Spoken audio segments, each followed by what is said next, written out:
So we're going from a film made in the rather frightened, I suppose, years of a few years before the beginning of World War II, a lot of tension in Europe. We're jumping from there to one of the first films made after one nation exploded an atomic weapon on top of another one. And that was quite scary. It is indeed. And yes, and this is, of course, the day the Earth stood still, and a Klaatu Baradu Nikto to you too. So, here the Earth is, right, post-World War II, swagging around going, ooh, look at us.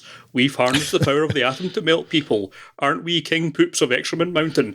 And generally just settling in for a good old-fashioned Cold War when, out of nowhere, well, out of space, I suppose, a flying saucer lands in a park in Washington, D.C. The alien flying the thing gets out, saying he comes in peace and goodwill, and because it's America, he gets shot for it. Said alien, Michael Rennie's Klaatu, does manage to call off his robot, Gort's rampage of melting down every puny earthling weapon around, and is taken off to hospital. Healing quickly, thanks to his own advanced medicine, he wants to be taken to Earth's leaders in order to deliver an urgent, highly important message. However, politicians being politicians, neither a guest list nor location can be agreed for this, and Klaatu insists this must be delivered to all of them simultaneously. Deciding then, somewhat out of nowhere, that he must live amongst these humans to better understand him, he slips his guards and takes up residence in a boarding house, befriending Patricia Neal's Helen Benson and her son, Billy Gray's Bobby. He makes contact with Sam Jaff's Professor Jacob Bernhardt in an attempt to reach the great scientist of the world to deliver his message, and is prompted to make a demonstration of his power. This takes the form of stopping all but essential power in the world, bringing the Earth to a standstill, so it's not just a clever title then.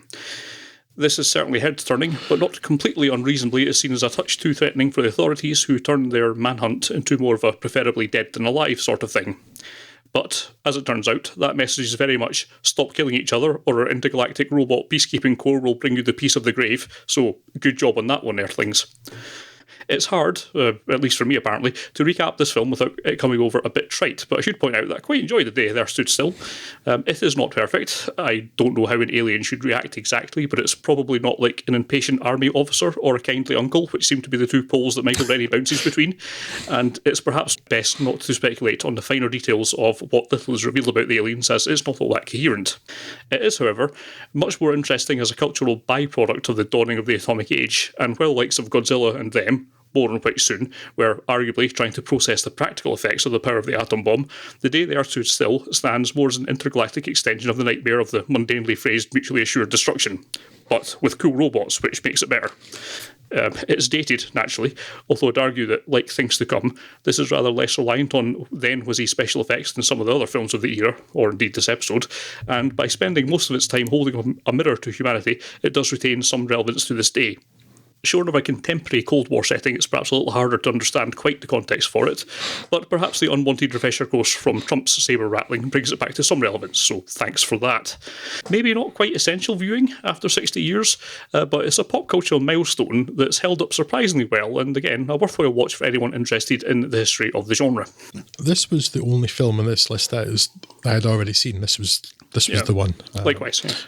And I was quite pleased to go back and watch this again and find that I still really like it. I didn't actually have the same issue you did with Klaatu's behaviour, because I kind of appreciated the fact he was just completely impatient with these idiot humans. Like, you're going to kill yourselves and others. Stop it. Yes. Just going to no day that.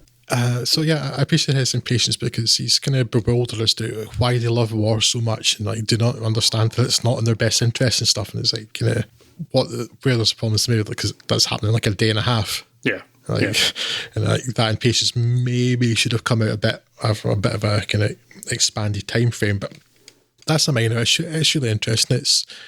I think it stands up more than a lot of other films because it's barely got special effects. Yeah. There's very little there. There's a man in a silly suit. An awesome suit, you mean? Gort's cool. I like Gort. I like Gort, but I can't argue it's a silly suit. But I did quite like the effect of whatever kind of energy source was going on behind his visor, though. I was wondering how they did that. Yeah. It kind of felt maybe projected, but I wasn't sure that. Like, that was actually quite an interesting effect. But there's not a lot of special effects in here. Mostly it's just people talking, and a lot of really good science fiction, really kind of thoughtful science fiction, doesn't actually require a lot of special effects or sets or anything. Yeah. It's really more about an idea, which is what this has got going on for it. But even the interior of the spaceship, while some of kind of that clear plastic looked a bit kind of ropey now, I was like very well like, all that clear plastic was probably kind of really futuristic looking at the time. And even now, it doesn't look too daft.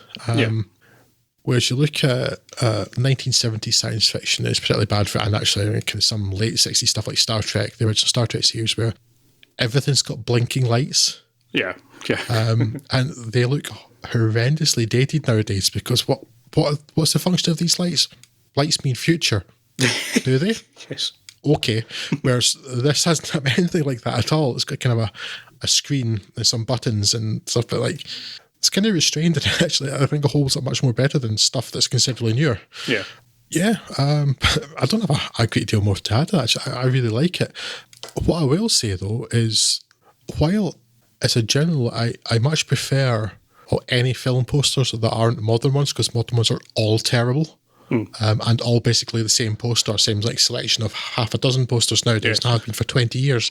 But this film and the next film the two films down, this and The Forbidden Planet, both have posters showing a robot holding a scantily clad woman, which is not something that happens in the film at all.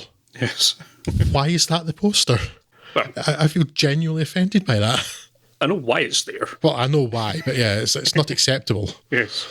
Why is that acceptably a poster? Is it's got, at least in The Forbidden Planet, there is a scantily clad woman, but in the Day of the Earth Still, there isn't. But the poster shows Gort laying waste to the world while carrying a woman in his arms. Like, it's massively misleading. So that is the only regard in which the 2008 remake is better than the original. To be honest, I barely remember the 2008 remake, but I remember thinking it wasn't terrible. So that's about all I had going for it, because it had Jaden Smith in it, who is awful. But yeah, I remember almost nothing about the remake.